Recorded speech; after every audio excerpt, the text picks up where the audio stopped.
He said I abandoned my baby and raised her for TikTok clout. I tracked him down, exposed his lies in court, and watched the internet's favorite grandpa get sentenced to 32 years in prison. He stole my daughter, renamed her Hope online, and told millions I was a drug addict who abandoned her. That sentence looks like a clickbait headline, I know, but it's not. It's my life. And I still can't believe it's real. My name is Jo. I'm 28, a single mom, and I used to believe that blood meant something. That family, no matter how broken, would never cross certain lines. I don't believe that anymore. Not since my father, the same man who walked out on me when I was 3, came back into my life just to rip apart everything I'd barely managed to rebuild. Let me back up. 6 months ago, I gave birth to my daughter, Aria. She's the most beautiful thing I've ever seen. Big brown eyes, a laugh that sounds like music, and a grip so tight you'd think she already knew the world wasn't safe. Her father didn't stick around. Classic story. I told him I was pregnant and he ghosted me within 2 days. No calls, no messages, just vanished like a shadow at sunrise. I tried not to fall apart.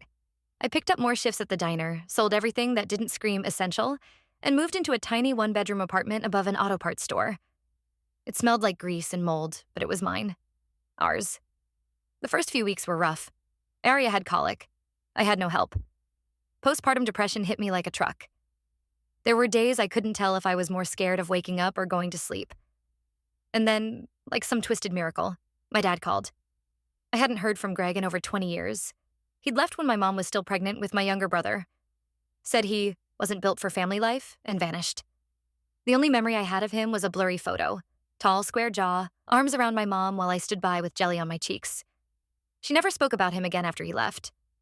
So when he messaged me on Facebook asking if we could talk, I almost deleted it on the spot. But something stopped me. Maybe it was exhaustion. Maybe hope. Maybe I just wanted Aria to have something I never did.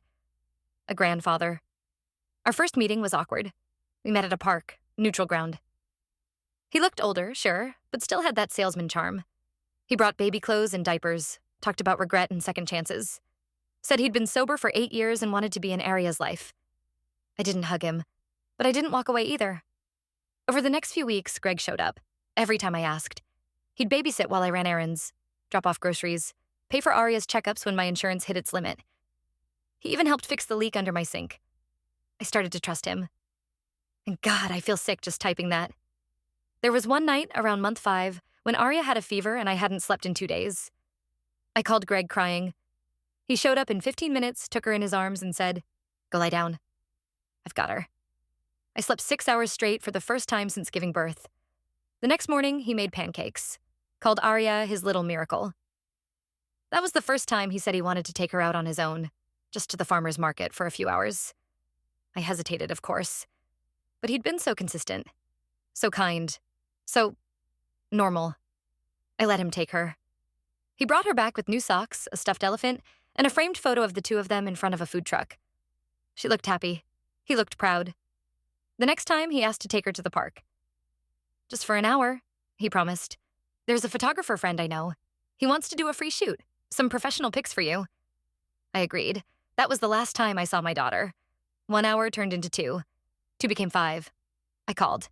No answer. I drove to the park. Nothing. I drove to Greg's apartment. Empty. I called the police, hysterical. They told me since he was a biological grandparent and there were no custody restrictions or legal documentation denying him access, there wasn't much they could do right away. I felt like my lungs had collapsed.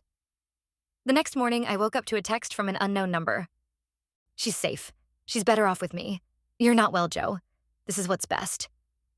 I dropped the phone. I couldn't breathe, couldn't scream, couldn't move. But the real nightmare didn't start until 3 days later. That's when I found the TikTok account. Papa Saves Baby. The first video was already at 2.3 million views. It showed Greg sitting in a rocking chair, bottle-feeding Aria, except he called her Hope. The caption? Her mom was addicted, lost in the system. I stepped in. At 62, I wasn't planning to raise a baby, but God had other plans. The comments were a horror show of misplaced sympathy. "You're a hero. So many deadbeat moms out there. Thank you for saving her. What a blessing for this baby to have you." And the worst part? He was making money. He'd set up a GoFundMe and a Cash App link in his bio. People were donating, thousands. He was using my daughter, lying about me, turning my pain into profit. I tried commenting, tried reporting the video, tried messaging people to tell them the truth. But the moment I posted my side, I was met with a wall of hate. Maybe focus on rehab instead of clout. This is why she lost her baby. You should be grateful someone responsible stepped up. I was erased, replaced, and everyone cheered for it. And just when I thought it couldn't get worse, I got a notification from my old Gmail account, the one I hadn't used since college. Greg had reset the password, and he had access to all my old files, including voice memos I'd recorded during the worst of my postpartum episodes. One of them was me sobbing into the mic at 3 a.m. He posted it. He captioned it. A mother's confession. I had no choice. It had over 7 million views, and suddenly the entire internet believed I'd abandoned Arya. But I hadn't. I didn't. And I won't let him get away with this. Not after what I just found hidden in the EXIF data of the photo he posted yesterday. It proves something he never wanted me, or anyone else, to see. And if I'm right, this whole charade is about to collapse. I was shaking when I saw the EXIF data. My fingers were numb, but I knew what I was looking at. The photo Greg posted yesterday, of him holding Arya, her tiny hands wrapped around his thumb, with the caption, "She finally called me Papa today. My heart is full," was taken in a studio I didn't recognize, but the metadata said otherwise. The embedded GPS coordinates led to an address I'd never seen before. A house. Not the apartment Greg had claimed to live in. A house nearly 3 towns away. I copied the location, heart pounding so loud I could barely hear myself breathe. He'd been lying about everything. His address, where she was staying, probably even who he really was outside the camera frame. And now I had a physical lead. I stared at the map until my vision blurred. My baby was somewhere in that house, likely eating breakfast or napping, unaware that her mother was on the other side of a screen. Desperate, broken, forgotten by the world, but still fighting like hell to get her back. I didn't sleep that night. I couldn't. Every time I closed my eyes, I saw Arya's face in that video. Or worse, I saw the comments. Hope looks so much healthier now. You can tell she feels safe with him. Her real mom should be ashamed. The worst part? People donated over $80,000, all while I was scraping coins from under couch cushions to buy formula. While I skipped meals to keep the lights on. While I cried alone in a mildewed shower, telling myself not to give up. I called the police again first thing in the morning. Gave them the GPS data. Explained what I'd found. They said without a court order or proof of harm, they couldn't legally enter private property. He's the biological grandfather, the officer reminded me, as if I hadn't heard that line 50 times already. Unless you can prove he's endangering the child, our hands are tied. I wanted to scream. Instead, I whispered, "Thank you," and hung up. I didn't have proof. Not yet. But I would. That same day, I reached out to a content creator I'd followed for years. Marla Shaw, a former investigative journalist who now ran a YouTube channel exposing online fraud and exploitative family vloggers. She had over 2 million subscribers and a reputation for being ruthless with people who used children for clout. I didn't expect her to reply. But she did. 2 hours later, I got a DM. "This is disturbing. Can we talk?" We scheduled a call that evening. I sent her everything. Screenshots, videos, metadata, voice memos, even clips where Greg used phrases I remembered from private conversations, proof he'd accessed my emails. Marla listened in silence. Then she said something I'll never forget. "Joe, we're going to burn him down. But we have to do it smart." She laid out a plan, step by step. First, we'd start documenting every lie he told online. Every timeline inconsistency. Every claim about Arya's abandonment that didn't match public records. Then, we'd gather financial records, proof that he was profiting off a false narrative. I didn't have access to his GoFundMe directly, but we had screen recordings and donation milestones he bragged about. Finally, and most crucially, we'd try to get footage of that house, the one from the GPS tag. Not to break in, just observe. So that's what I did. I borrowed my neighbor's car, took back roads, parked 2 houses down and waited. And when I finally saw her, my daughter, being carried out onto the porch by Greg, something inside me cracked. She looked bigger. Healthier, yes, but confused, almost distant. He held her like a trophy, not a child. A woman came out next. A younger woman, maybe mid-30s, blonde, polished, and holding a ring light and an iPhone on a tripod. She wasn't family. She was a content manager. He had a whole operation. I recorded everything. Sat there for nearly 2 hours filming the fake playtime clips, the setup shots, the rehearsed lines he whispered into Arya's ear. At one point, she reached toward the car parked on the curb, toward me, as if something in her 6-month-old soul recognized I was there. I started crying so hard I couldn't breathe. I sent the footage to Marla that night.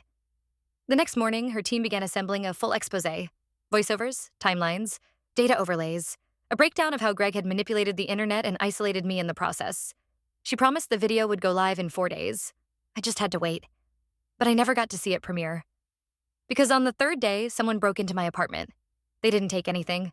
Not the TV, not my laptop, not the jewelry box with the fake gold. But they did trash one thing: my evidence binder. The one I'd kept locked in a drawer, with every printed screenshot, timestamp, and legal letter I'd been drafting with the help of a family advocate. The drawer had been forced open, the binder ripped apart, pages gone, shredded. Someone had been looking for what I knew, and they'd found it.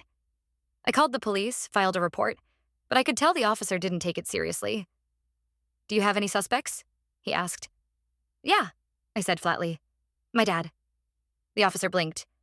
"Your dad broke into your home and destroyed documents?" "No," I corrected him. "Greg, not my father. That man lost the right to that title a long time ago." The break-in rattled me, but it didn't stop me. I still had backups. Marla had copies too. The video would still go live. But then came the final straw. The next morning, I got an email from an anonymous account. Subject line: "Take it down or lose everything." Attached was a photo of me, naked, breastfeeding Arya in the early days. It was private, intimate, taken in my apartment, and I never posted it anywhere. Which meant Greg had hacked into my cloud storage. He'd weaponized motherhood itself against me. And now he was threatening to leak it. All because I dared to speak the truth. That's when I knew. This wasn't just about custody, or clout, or money. It was war. And Greg had just made the biggest mistake of his life. Because I wasn't just fighting for myself anymore. I was fighting to save my daughter from the monster who'd stolen her name, her story, and now, her future.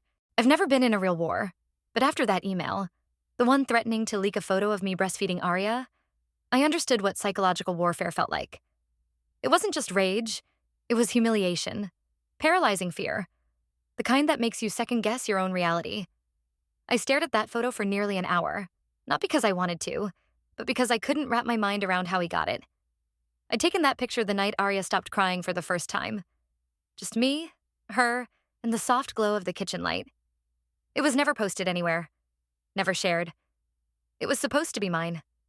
A moment of quiet love in a life that hadn't had many. And now Greg had it, weaponized it, threatened me with it. I sent it to Marla. Her response was short. "He's desperate. That means we're close. Stay calm. Let's hit harder." But I wasn't calm. I was unraveling. Because while Marla's video was almost ready to drop, Greg was escalating in ways I hadn't anticipated. That same night, 3 separate TikTok accounts posted exposés about me. The truth about Jo, the junkie mom. Why she doesn't deserve that baby. Proof the mom is mentally unwell.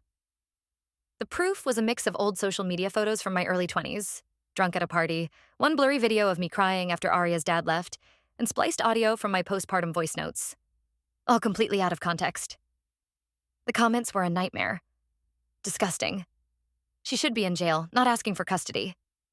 That baby is better off with Papa Greg. He was building a narrative, an entire false world where he was the selfless hero and I was the unfit, unstable villain. And people were buying it. That morning, I got a visit from CPS. I knew the knock before I opened the door. A woman in a beige coat, clipboard in hand, soft voice but sharp eyes. She said there had been multiple anonymous reports about my mental fitness and that they had to do a wellness check, even though Arya wasn't in my care. I let her in. I had nothing to hide. She asked me to walk her through the timeline.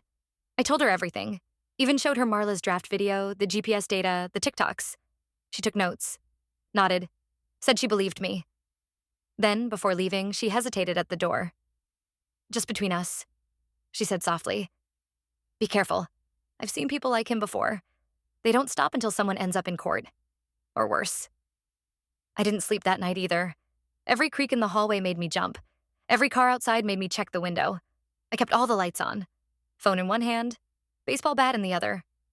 The next day, Marla texted me 2 words. "It's live." I opened YouTube and there it was. The grandpa who lied. How TikTok was duped by a predator playing savior. 37 minutes of pure fire. She'd covered everything. Greg's past criminal record, which somehow none of us knew about. The house he'd secretly bought using donation money. the inconsistencies in his abandonment story, and side-by-side timestamps proving I never left Arya. And best of all, a short clip at the end, blurred for privacy, showing him directing Arya's crying off camera. No, try again. Don't look at me like that. Smile when I pick you up, okay? The internet exploded. Hashtags flipped overnight. Sark's Save Hope became Jar Return Area. Papa Greg turned into Predator Greg. His GoFundMe was flooded with refund demands. His sponsorships pulled out within hours, and for the first time in months, I felt seen. I felt like I wasn't screaming into a void. But Greg? He didn't disappear. Number he posted a live video at 3 a.m., crying, shaking, holding Arya in his lap while pretending to be the victim of a smear campaign. I'm just trying to raise my granddaughter, he said. I made mistakes in the past, sure, but I love her. I love her more than that girl ever did. She didn't want her. She told me herself, I'm all she's got. The comments were split. Some people called him out. Others still believed him. But then something happened that I still can't fully process. The next morning, I got a call from a blocked number. I usually don't answer. But something told me to. It was the woman who had been filming Greg on his porch. The blonde I thought was just a content manager. Her name was Talia, and her voice was shaking. I saw Marla's video. I didn't know it was this bad. I thought he was just a grumpy old man. Maybe a little off, but I didn't know he hacked you. Or lied about the mom. Or had a record. Joe, I think I helped him do something illegal. I didn't say anything. I just let her talk. He's planning something. That video he posted last night? It wasn't real. It was pre-recorded. I know because I filmed it 2 days ago. But he posted it after the expose like it was live. And that's not all. She paused. He's leaving. Tonight? He bought 2 one-way tickets under fake names, said he has a friend in Canada who can help him start over. Said no one would take Hope from him. That if he had to disappear to keep her, he would. I felt my stomach twist. Please, she whispered. I don't want this on my conscience. I'll send you the info. Just promise me you'll use it the right way. She hung up. I stood there for a long time, phone still in my hand, heart racing. He was going to run, with my daughter, across the border, and I had less than 12 hours to stop him. I opened my laptop, ready to send the evidence to the police, but as soon as I logged in, I saw something that made my blood run cold. My screen blinked. A message popped up in the center. Joe, stop digging. You've already lost. Gee. And then, my entire hard drive wiped itself clean. All my photos, all my backups, gone. But that wasn't the worst part. Because 15 seconds later, a new photo appeared in my inbox. It was Arya, in a car seat, at an airport, with a timestamp from 30 minutes ago. And the twist? That timestamp matched a flight. Not to Canada, but to Guatemala. I didn't know a heart could beat so loud and still break at the same time. Arya, in a car seat, at an airport. Not Canada. Guatemala. I stared at the photo, feeling like the floor had been ripped out from under me. Her little feet, her blue onesie, the pink stuffed elephant I gave her still clutched in her hand. He took her passport. That was my first thought. Months ago, Greg offered to hold on to important documents for safekeeping. Said with the court stuff possibly coming, it was smart to have backups stored somewhere private. I was exhausted, sleep-deprived, stupid, and I handed him the manila folder with both our passports inside. He didn't just plan this. He calculated it. But Guatemala? That wasn't just escaping. That was disappearing. That was leaving no trail, no custody hearings, no extradition battles. Just gone. Unless I stopped him now. I grabbed my keys, laptop, external hard drive. Thank God I kept one copy of the evidence hidden in my closet, inside an old shoebox of Arya's baby clothes, and ran out the door. I didn't even lock up. The airport was 40 minutes away. I made it in 30. I parked illegally and sprinted into the terminal, lungs burning, hands shaking. First, I went straight to TSA, tried to explain the situation to an agent. My daughter has been taken by my estranged father under false documentation. I have proof. He's traveling under fake names. They're boarding today for Guatemala. You have to stop him. They gave me that look. The one that says, this sounds like a custody dispute, not our problem. Until I showed them the photo. And then, the voice. I didn't mean to scream, but it came out like a shot through glass.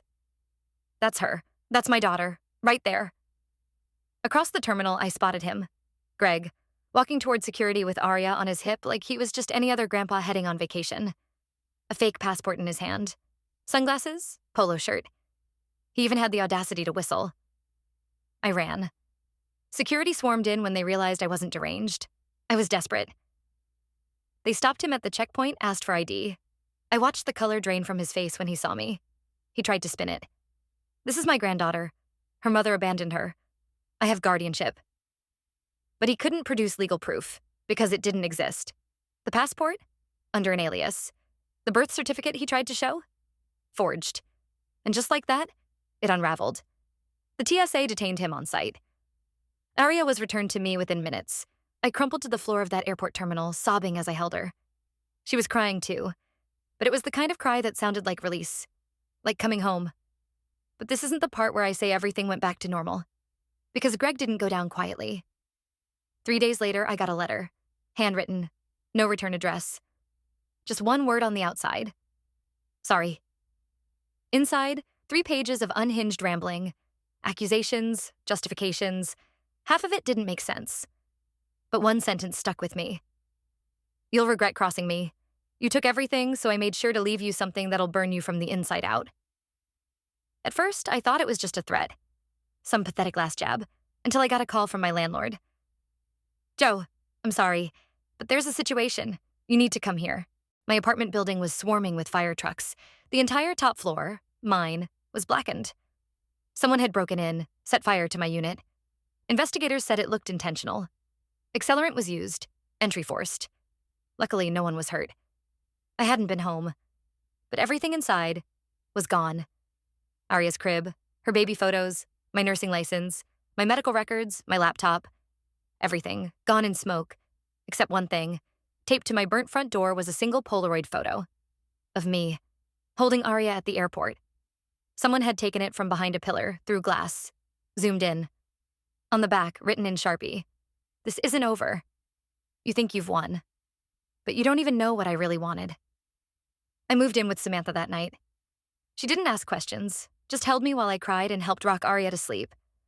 For the first time since this began, I didn't feel like I was fighting alone. But the paranoia didn't stop. I kept checking over my shoulder. I started double-locking every window. I even slept with my hand on Arya's bassinet. And then, 2 days later, came the twist that shattered everything I thought I knew. Marla called me. She sounded different. Quiet. Shaken. "Joe," she said. "We just got a tip. From someone anonymous. I need you to sit down." I did. She took a breath. "Greg. He wasn't working alone." I blinked. "What? The fake documents? The money trail? The forged medical records that showed you were mentally unstable? They didn't come from some guy operating out of his garage. These were professionally handled. He had help." She paused. "It was your old landlord." I froze. What do you mean?" "He was the one who submitted the first anonymous CPS report. The one who said you left Arya crying for hours. He forged a maintenance record claiming he had to break into your apartment and found the baby alone. That was what triggered the initial CPS file." My mouth went dry. "Joe, he and Greg go back years. They were in the same halfway house. Greg paid him off to spy on you, to document your habits, to collect any footage he could." My head started spinning. All those times I thought I misplaced something. The weird feeling I got that someone had been in my apartment while I was gone. The way my landlord always asked about Arya. She's still sleeping through the night? Still on formula or solids yet? He wasn't being friendly. He was documenting me. And the fire? That was cleanup. I dropped the phone and held my daughter tighter than ever, because now I understood the real horror. This wasn't just about revenge. This was a production. And I had only seen the trailer. There's a moment right before you take someone down for good where the fear stops. Not because it gets easier, but because you realize you've already lost everything they could take from you, and you're still standing. That's where I was. After finding out my own landlord had been feeding Greg information, helping forge documents, even possibly being the one who set fire to my apartment, something inside me clicked. No more waiting. No more hiding. No more hoping someone else would fix it. I met with Detective Ramos the next day. She'd been assigned to the fire case but hadn't taken a side. Until now. I came with receipts. Literally.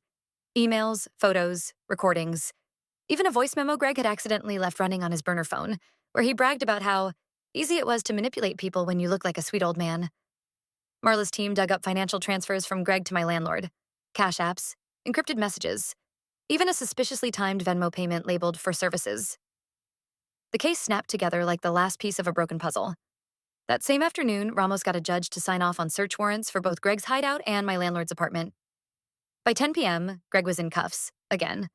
This time it was federal: wire fraud, forgery, identity theft, possession of child pornography, attempted international abduction, because in his stash of files and backups, some stored on encrypted drives, others printed and labeled insurance, they found dozens of private photos of me and Aria, including the breastfeeding one, and worse, ones I never even knew existed. He had footage of me in the shower, changing clothes, rocking Aria to sleep in nothing but a robe. That was the final nail. Even the most diehard defenders online turned on him when news broke that he'd not only kidnapped a child, but stalked her mother too. As for my landlord, he was arrested the same night, charged with obstruction, conspiracy to commit fraud, and arson. The investigators found traces of accelerant in the soles of boots in his closet, and a partially burned draft of a fake CPS report in his kitchen trash. Turns out Greg promised him a cut of the donations and a producer credit if they ever launched their full YouTube family channel. Sickening. I was offered a restraining order. I asked for 2, one for each of them. And then came the trial. It took 6 months. 6 agonizing, expensive, emotionally draining months. I had to testify. Marla did too. So did Samantha. But the one who broke the case wide open? Talia, the woman who used to film Greg's staged grandpa videos, showed up in court with a thumb drive. Footage he thought she deleted. One of the clips showed Greg practicing a monologue before filming. He said, "We say she was on drugs. Crying in the background helps. If she sues, we play the mental illness card. It's watertight. Just follow my lead." It played in a silent courtroom. The jury didn't even need to deliberate long. Guilty on all counts. Greg was sentenced to 32 years in federal prison. No chance of parole until he's 86. The judge called his crimes a masterclass in manipulation and moral decay. My landlord got 12 years. He cried at sentencing. I didn't. And now? Aria is safe. We moved to a new state, new apartment, new locks, new life. I got a job at a pediatric clinic. I'm working toward opening a nonprofit for women recovering from postpartum trauma. And every morning when I wake up to Aria's sleepy smile and tiny hand reaching for mine, I remind myself of one thing. He almost took everything, but he didn't win. He never even came close. The world saw the mask he wore, and I made sure it shattered. Because no matter how charming someone looks holding a baby, true monsters always leave evidence behind.